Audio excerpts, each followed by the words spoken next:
Bom dia, meus amigos aqui da 89.5, tudo bem com vocês?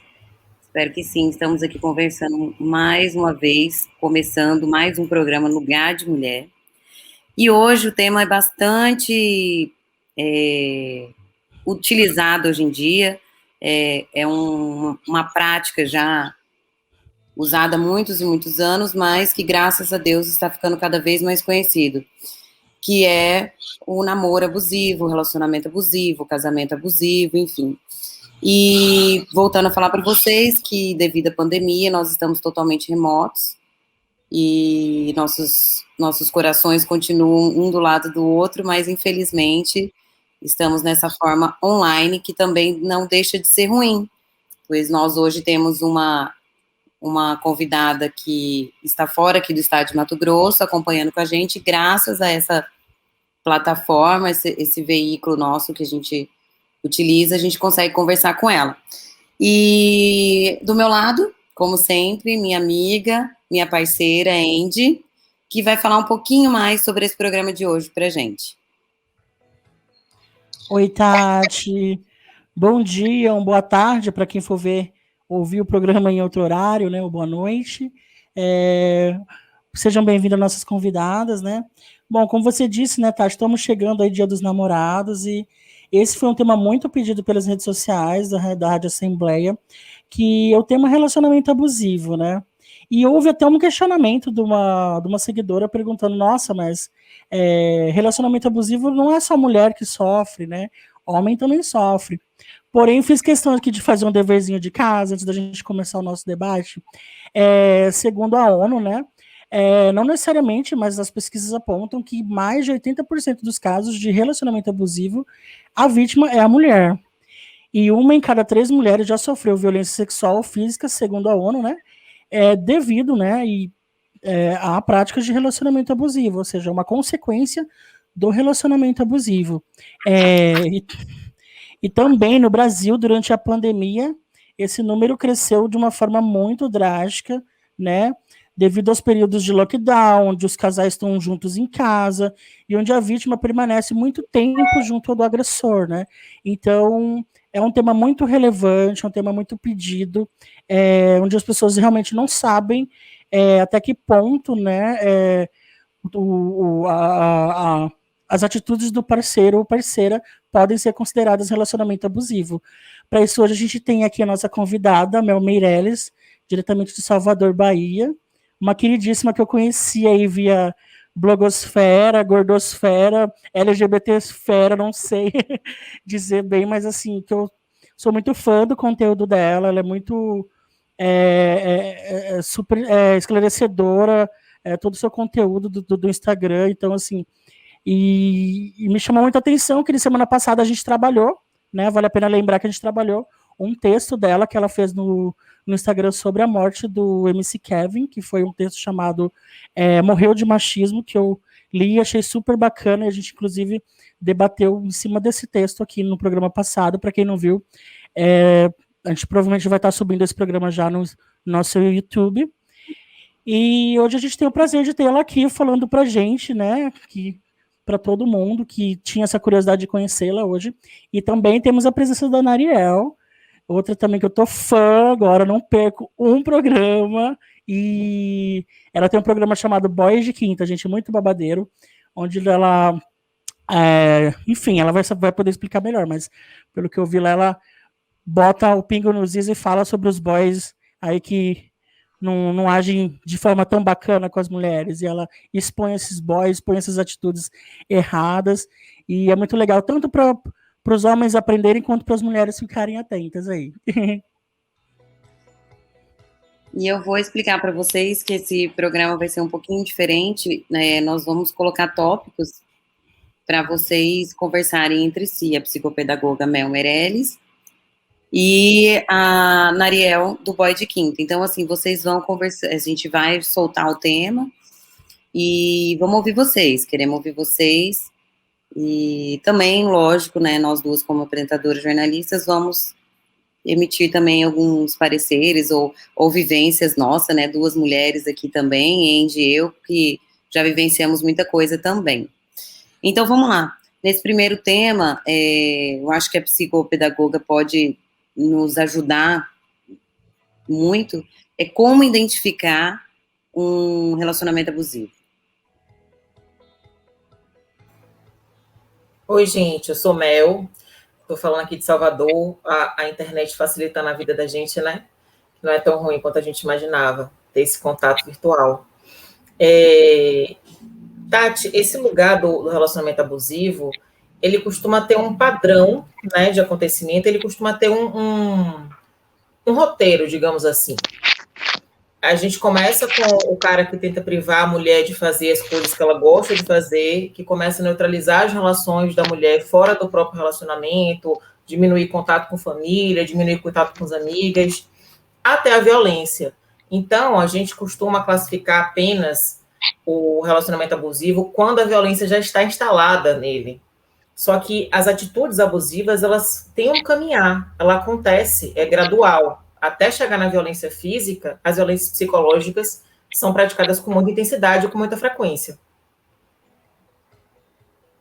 Sim, mas assim, se a gente conseguisse colocar, vamos, sei lá, linkar, assim, algumas características comuns no começo do relacionamento abusivo, você conseguiria dar pra gente um fio na Porque o meada? relacionamento abusivo, Tati, ele é delicado a gente dizer um roteiro específico, e, por exemplo, tem muito relacionamento abusivo que começa com um cara que é o cara que entrega flores, que entrega chocolates, né? E em troca disso, faz com que a pessoa não saia de casa. E presenteia, e quando a pessoa faz o que ele quer, começa normalmente na chantagem, né? Aí a pessoa quer sair para o aniversário de uma amiga. Aí o cara faz, mas será que vale a pena? Vamos jantar junto. Esses são possíveis indícios, né? Quando a pessoa, o parceiro ou a parceira, né, começa a tirar você do seu ciclo social de origem. Isso é suspeito, porque se existe interesse dele de deslocar do seu ciclo social, existe interesse dele de que você fique isolada. E uma pessoa isolada, né, sem contato com pessoas que possam abrir os olhos dela sobre o que está acontecendo dentro do relacionamento, é mais fácil de ser manipulada. É mais fácil de ser pega, né? Sim, inclusive eu listei algumas frases típicas de relacionamento abusivo. E aí eu queria que a Nariel também comentasse se ela já viveu alguma situação de algum tipo dessas frases que eu vou citar. Eu confio em você, mas não confio nos outros. Sem mim, você não tem mais ninguém nesse mundo. Você precisa de roupa decente, o que vão pensar de mim? Você é bonita, mas se fizesse academia estaria melhor. E dentre várias outras, né? Ninguém nunca vai te amar como eu. Você não consegue fazer nada sozinha. Você só é o que é hoje por minha causa. Então, aí queria que a Nariel desse um comentário se ela já vivenciou isso. Tá. Bom dia, boa tarde, boa noite. Eu queria comentar primeiro, né, sobre o que ela estava falando ali sobre o relacionamento abusivo e como a gente demora para perceber que está dentro de um relacionamento abusivo. Eu estava fazendo umas pesquisas outro dia para o Boy de Quinta, e aí a gente estava vendo que é cerca de 9 anos para a pessoa entender que aquilo que ela está vivendo é um relacionamento abusivo. Aí foi quando eu, na verdade, falei assim, nossa, estou me sentindo menos mal, porque eu fiquei só 10 dentro de um. Né? Então, assim, além das coisas que você falou, eu até anotei aqui, tipo, sua roupa está transparente. Uma vez eu vivi uma situação porque eu estava com um biquíni branco, numa pousada, com a família, meus pais, minha mãe, meu filho, mas a parte de baixo do meu biquíni era branco. E eu ouvi do meu ex-companheiro que a minha roupa estava transparente, que meu biquíni estava transparente, que eu devia colocar um short. Aí eu olhei e falei, cara, mas não está transparente, né? Eu não tô louca, não é possível, porque você começa a achar que você que está ficando louca. Por sorte, eu estava com a minha mãe, e eu fui perguntar, mãe, tá aparecendo tudo? Tá transparente? Porque eu não queria me colocar transparente. Mas você vai acabando acreditando em situações bizarras, porque você está envolvido com aquela pessoa, porque você acostuma naquele cotidiano, porque ele finge que se arrepende, pede 1 milhão de desculpas, e aí te trata bem e te traz os agrados, e isso vai indo numa crescente, que vai cada vez mais diminuindo o tempo entre essas situações ruins do relacionamento e as situações tipo, e esses pequenos momentos de agrado, sabe? E aos poucos isso vai se invertendo. Andy, próximo tópico. Próximo tópico nosso é como prevenir o relacionamento abusivo. Inclusive, a Câmara Federal tem uma cartilha distribuída nas escolas que é namoro legal. E eu achei interessante, porque a gente se ouve pouco nessa questão da prevenção. A gente ouve como identificar quando você já está dentro do relacionamento. Então, eu achei muito interessante essa parte da cartilha, e eu queria falar com a psicoterapeuta, assim, como a gente prevenir. Essa prevenção seria com o adolescente, desde criança, né, quando ela pensa em entrar no relacionamento abusivo, dentro de casa, como que seria essa prevenção? A gente precisa muito educar as nossas meninas para autonomia, para que elas consigam ficar cada vez mais autônomas e para que cada vez mais elas se afastem do ideal do príncipe encantado. Porque é nesse lugar, né, quando a gente acaba oferecendo um universo de muita ludicidade, onde o príncipe encantado está, a gente acaba, de alguma forma, construindo uma subjetividade nessa menina de que esse príncipe encantado existe. Então, ela vai, de alguma forma, também ficar em direção a encontrar esse par perfeito, o que leva flores, o que corteja, etc. Só que isso é um roteiro muito machista. A gente sabe que esse roteiro do encantamento, do cara que fica que cuida de você, que diz que promete que nada vai te acontecer, que ele vai te proteger, é um enredo que acaba levando essas meninas a um relacionamento abusivo. Então, a gente tem que ter muito cuidado e explicar para as nossas meninas o que é autonomia, que, inclusive, o lugar da educação precisa ser o da educação onde a gente também não grite e não maltrate os nossos filhos. Porque se a gente começa desde cedo a maltratar e a gritar, esse padrão de comportamento fica normalizado. Então, para uma pessoa identificar que está sendo violentada, né, está sofrendo violência psicológica, quando ela vem de uma família onde essa prática é frequente, é mais difícil. Porque ela acha que isso é normal, que isso é a forma das pessoas gostarem uma da outra. Então, na sociedade tão machista quanto a nossa, é muito importante que a gente comece a mudar os nossos padrões de comportamento em direção às nossas meninas.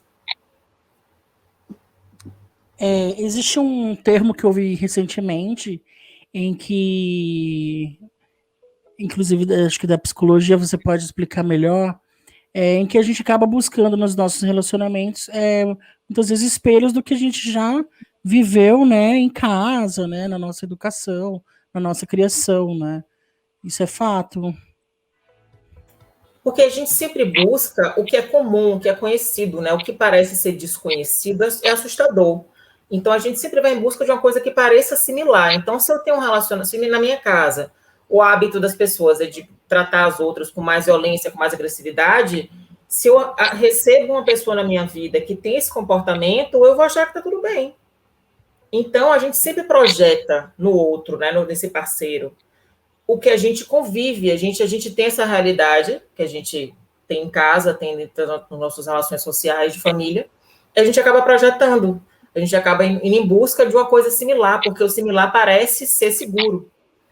Então, é justamente isso que é estranho. E eu posso até fazer um depoimento pessoal, que, por exemplo, eu tive relacionamentos abusivos em série, né? Não é porque eu sou psicoterapeuta que eu estou livre disso, até porque eu sou psicoterapeuta há pouco tempo, então eu tenho pouco conhecimento, tenho 40 anos e 4 de psicoterapia, então tem pouco tempo que eu tenho isso mais claro na minha cabeça.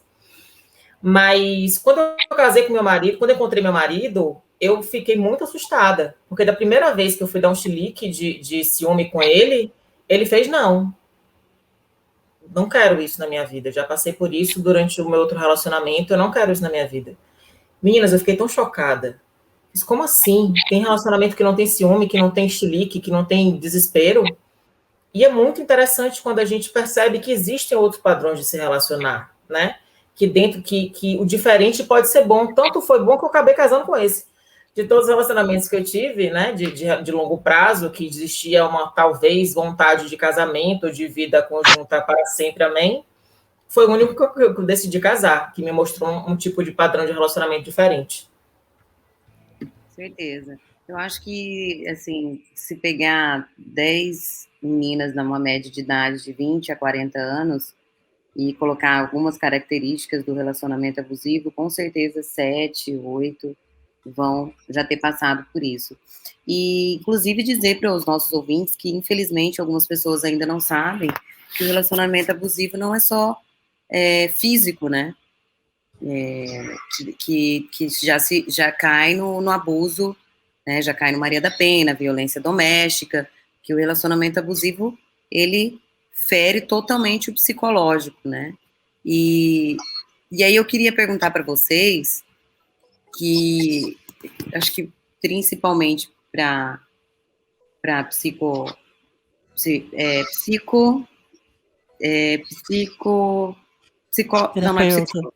psicoterapeuta.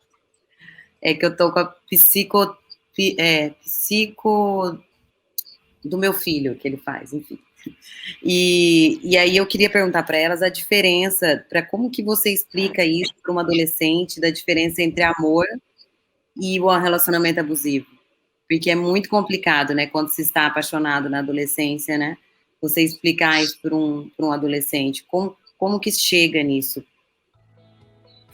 Eu acho que é justamente falando sobre esse lugar da não violência, né? Porque a violência psicológica ela é muito sutil. A gente não percebe ela com muita rapidez.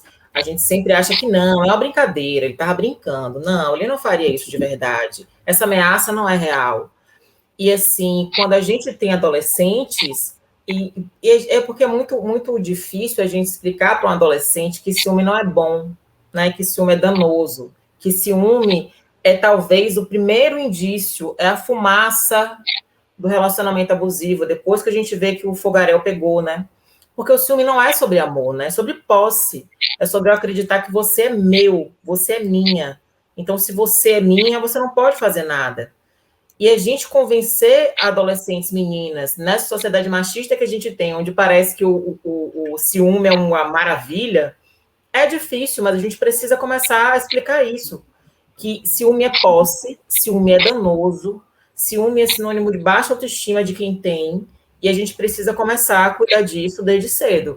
Tanto os pais, quando começam a identificar que tem um filho muito possessivo, que tem um filho muito ciumento, com padrões de comportamento específicos de posse, quanto no caso de uma menina também, que a gente também não pode livrar, que todo mundo é humano, independente de ser homem ou de ser mulher, e tem mulheres que sim, têm comportamentos abusivos, comportamentos de muito ciúme, mas elas são fruto dessa sociedade que conta que o ciúme é boa coisa. E assim, uma coisa que a gente precisa ter muito claro, um homem que vai praticar violência com a mulher, ele vai praticar violência, além da tortura psicológica, física, e pode levar à morte. Uma mulher, por mais que ela esteja enlouquecida de ciúme, ela vai no máximo quebrar o vidro do carro da pessoa. É muito difícil que a gente chegue na violência física. Então, por isso que esses 80% é tão diferente. É muito mais fácil da gente ser agredida e morta. Nariel, você tem muitos seguidores adolescentes que te escrevem sobre isso, que te relatam? Não, na verdade, tem mais pessoas, né, na média de 30 anos, assim, 30, 40 anos, é mais essa faixa, mas ainda não atinge, não. Eu estou começando a atingir os meninos agora, os homens, né? Aí, homem até por volta de 20 anos, que eu acho bastante interessante, porque é um processo educativo, né?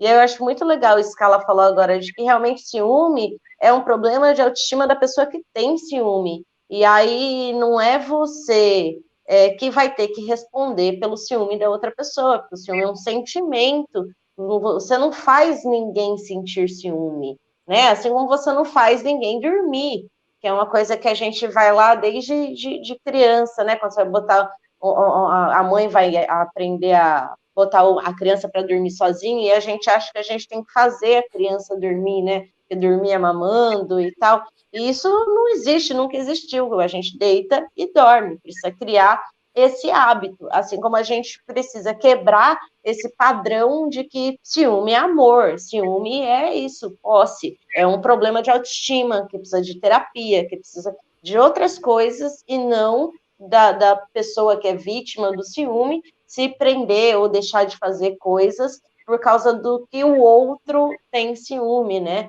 E aí a gente tem esse hábito de se colocar em segundo plano, né? De achar que a gente tem que fazer mais pelo outro. Ai, será que eu posso falar isso? Essa síndrome de Jesus Cristo, que a gente tem que, né, sofrer, pagar pecado e tal, e a gente vai acreditando nesse rolê, né? E pronto, ai, não é que ele me ama, não é porque ele te ama, é porque ele precisa de terapia. Então, vamos esclarecer. Eu acho que a gente precisa falar sobre isso, e não é só para adolescente, não, é para muita mulher velha, adulta também, que não entendeu ainda, sabe? Eu queria apontar uma outra questão. É que tá muito essa brincadeira que durante a pandemia, né? Para quem é solteiro tá complicado se relacionar justamente pelo isolamento, mas existe um outro lado de quem tá casado, né? Para os casais, né? De que o quanto aumentou essa questão do divórcio e também, né? Essa acentuação dessa situação de relacionamentos abusivos, da violência doméstica. Eu queria que a doutora comentasse um pouco sobre essa questão do convívio durante a pandemia, né? O quanto isso deve ter pesado para muitos relacionamentos, né? E do quanto tudo isso deu um impacto assim, social muito grande, até porque as mulheres acabam sendo muito mais impactadas por conta de trabalho, né? Ter que ficar em casa, e muitas vezes a questão financeira também acaba sendo um outro fator que acaba deixando elas de formas muito, muito vulneráveis, né, do seu parceiro, enfim. Queria que você comentasse um pouco. Pois é, gente, esse lugar também é um lugar bem, bem desagradável para a gente, né? Porque normalmente quando a gente se relaciona com a pessoa, a gente se relaciona com o que a gente imagina dela. E é muito fácil a gente manter essa ilusão quando a gente convive com essa pessoa 4 horas por dia, né? Contando que todo mundo trabalhou, voltou para casa, passou um tempinho junto e dormiu. Quando esse período começa a ser dilatado, quando a gente começa a conviver com essa pessoa, com essa ideia do que é essa pessoa por 10 horas por dia, ou 12 horas por dia, a gente começa a entrar no processo de desilusão, a gente começa a se desiludir e ficar frustrado, né? Eu não estou querendo aqui justificar a violência, mas eu estou explicando o processo que acontece com a gente quando a gente fica exposto durante muito tempo com a pessoa que a gente conhece, né? Achava que conhecia, a gente começa a ver hábitos estranhos, né? Começa a ficar irritado com algum tipo de comportamento. E aí é nesse lugar que a gente começou a entender na pandemia que as pessoas que a gente amava, a gente só consegue fazer isso por 4 horas por dia, né? E no máximo o final de semana inteiro. Ninguém é tão maravilhoso assim, nenhuma paixão sobrevive a tanta questão, nem tanto relacionamento, nem tanta posse sobrevive, né? Então, a gente tem que ter esse lugar de entender que, na verdade, a gente precisa acostumar a viver com as pessoas. E por isso, gente, o lugar do ciúme é muito ruim, mas o lugar da parceria nos relacionamentos é muito bom. Porque se você tem um parceiro ou uma parceira que está ali do seu lado disposto a viver uma vida com você, é muito mais fácil você passar uma pandemia com essa pessoa. Se você olha para essa pessoa sem idealização, sabe? Isso é muito difícil, claro, mas se você começa a olhar para essa pessoa sem idealização, eu acho que pode ser mais fácil. Tá, e agora nós vamos para o nosso intervalo, mas antes eu vou colocar aqui uma fala de um vídeo da Luísa Sonza, que ficou famosa essa semana, que ela houve vários ataques em cima dela, né? E aí, após os comerciais, a gente quer a opinião de vocês sobre esses ataques, tá bom? Então, até daqui a pouco. Não saiam daí, ouvintes da 89.5.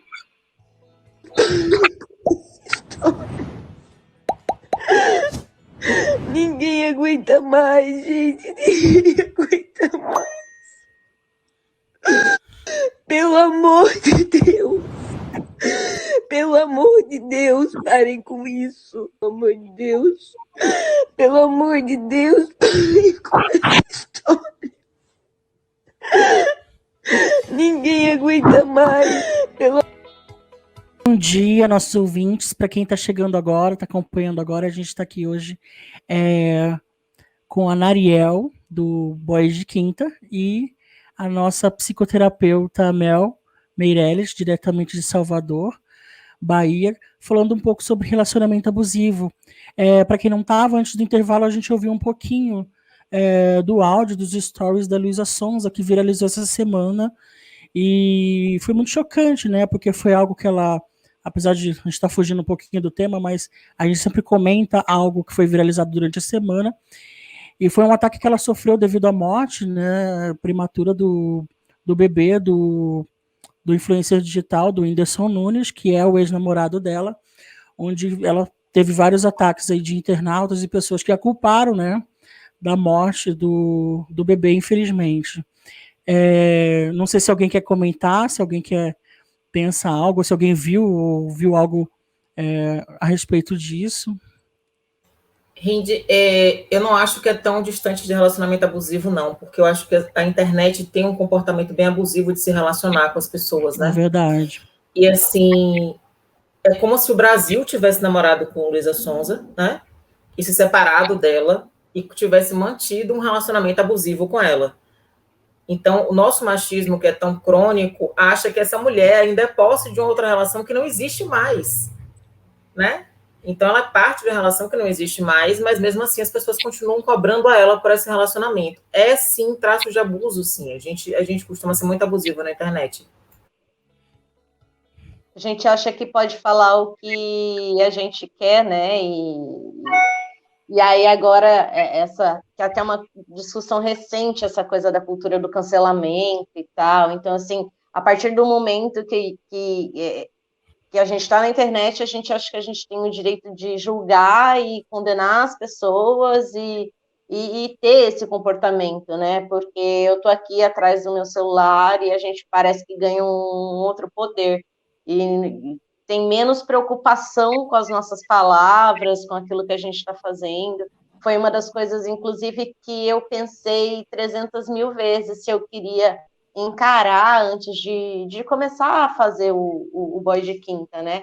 Porque eu tô vendo a hora, que por enquanto tá legal, pessoal, as meninas comentam e se divertem comigo, mas eu tô vendo a hora, já liguei para minha terapeuta para a gente voltar a fazer sessões, porque eu tô vendo a hora de eu ser linchada por estar falando de comportamentos abusivos, machistas e escrotos de muitos boys de quinta que tem por aí. Mas é uma tentativa de alertar as meninas para a gente parar de pensar nessa síndrome de princesa, de que vai achar o príncipe encantado, que isso nem existe, e cuidar da sua própria vida, né? Cuidar do seu próprio nariz e ser uma pessoa independente e emocionalmente independente, porque em busca disso que eu acho que a gente precisa ir para evitar os relacionamentos abusivos. Quando a gente não está sensível emocionalmente, é muito mais difícil da gente cair.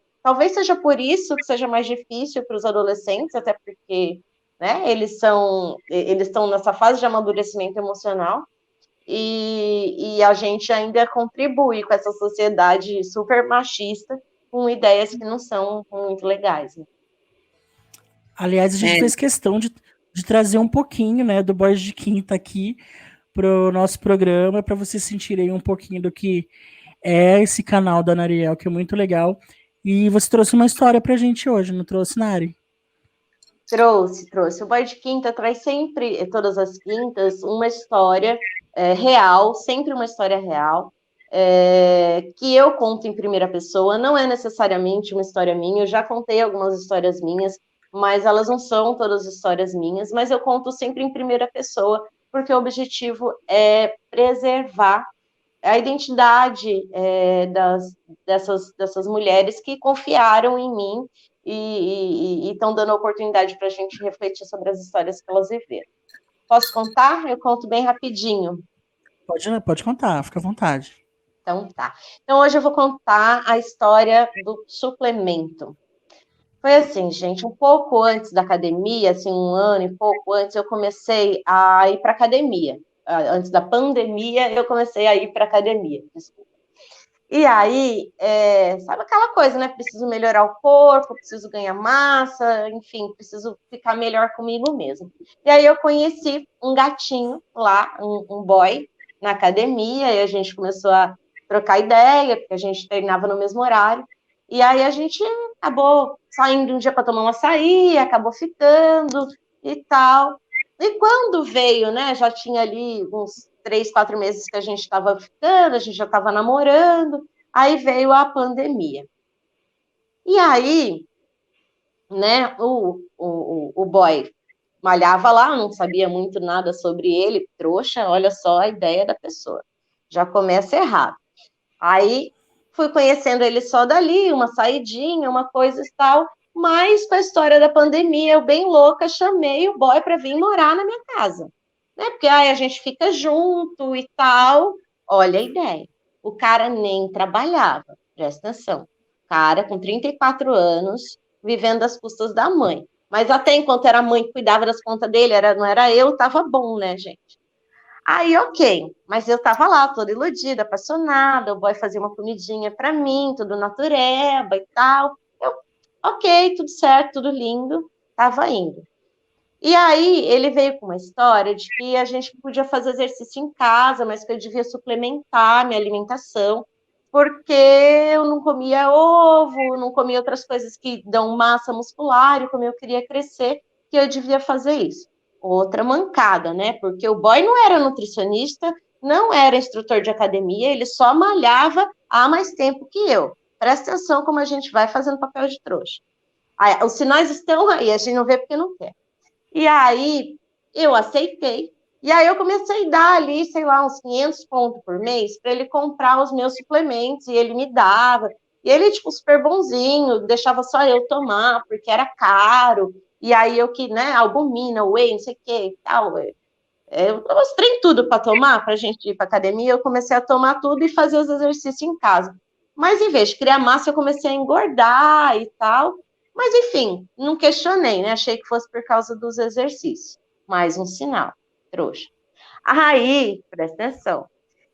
Aí eu voltei a trabalhar, porque sabe como é, né? A Assembleia, depois que eu voltei da minha licença prêmio, me chamou, já tinha uns 3 meses que eu estava nessa situação, e eu voltei a trabalhar, e um dia eu voltei um pouco mais cedo, acabou, não tinha mais nada na TV, e eu voltei mais cedo para casa. Gente, eu peguei o boy triturando no meu triturador aveia e paçoca, sabe? Paçoquinha. E na hora eu associei o gosto com a porcaria do shake que ele estava me dando para tomar. É lógico que eu ia estar engordando, eu não ia criar massa. Em vez de comprar o whey importado, que ele deve ter comprado um pote só para encher, ele estava me dando paçoquinha com aveia, tipo assim, uns R$50 que ele gastava por mês, e os outros 450 estava indo para onde? Para onde? Eu apertei o cara e comecei a perguntar, e queria saber o que ele estava fazendo com o meu dinheiro. E aí ele falava, não, mas é porque eu tô me sentindo mal porque eu não estou trabalhando, só você que tá. Tá, mas eu continuo fazendo mercado, eu continuo pagando o iFood, eu continuo. O que você está fazendo com esse dinheiro? Ana, eu sei que foi passando os dias, o clima foi ficando ruim, eu fui apertando esse cara. E esse cara me contou que ele tinha um filho e que ele estava usando dinheiro para pagar os R$300 de pensão. Presta atenção? Acabou, gente. A partir daí, eu mandei ele de volta para casa da mãe dele, mandei ele embora, porque eu não sou obrigada, porque eu já fiz muito papel de trouxa quando eu era mais novinha, mas eu já passei da idade. É isso. Essas e outras várias, né, que eu já ouvi. Eu já entrei no seu canal também e adorei suas histórias, viu? Mas é assim, às vezes, ela até, uma pessoa de fora, até iria perceber com maior facilidade o que ela estava vivendo. Mas quando a gente está dentro de um relacionamento abusivo, a gente acaba fechando o olho para muitas coisas, né?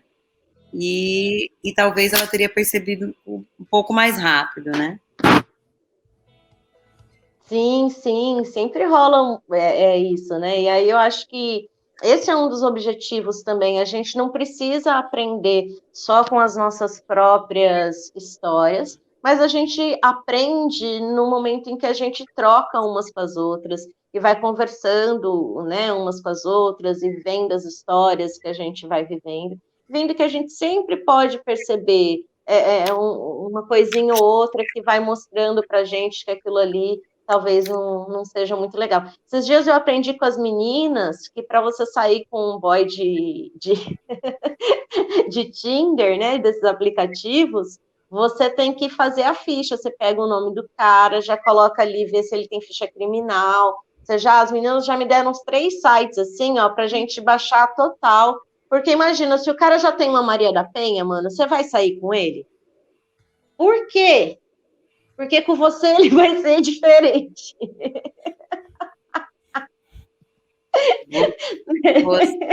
Você é a cereja do bolo que faltava para ele mudar.